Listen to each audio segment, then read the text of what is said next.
আমি মোহাম্মদ ইসরাইল হোসেন, চুয়াডাঙ্গা অঞ্চলের ট্রাফিক ব্যাঙ্গালোরি শ্রমিক ইউনিয়নের দশম শাখা কার্যালয়ের সাবেক সভাপতি। 3 বছর আগে এই সংগঠনটা পরিচালনা করেছিলাম। সার্বিক যতটুকু পারেছি এই শ্রমিকদের পাশে দাঁড়িয়েছিলাম। ইনশাল্লাহ আজকে এই 11 তারিখে এই সাধারণ নির্বাচনে আমি আমার সাংগঠনিক সর্বোপরি শ্রমিক ভাইদের কাছে একটা ভালো সম্মানজনক জায়গায় আমি অবস্থান করছি।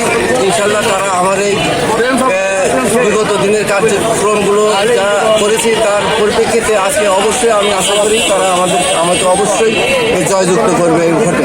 আগামীতে আমি আসি ইনশাল্লাহ শ্রমিকদের আরও সার্বিক সহযোগিতা এবং দেশ যে পরিবর্তন ঘটেছে সেই পরিবর্তনের মাধ্যমে আগামী দিনে যে আমাদের চেয়ারপারসন খালেদা জিয়ার নেতৃত্বে এবং তারেক জিয়ার সাথে আমরা হাতে হাত মিলিয়ে এই সংগঠন সার্বিক উন্নয়নে যথাযথ চেষ্টা করবো ইনশাল্লাহ।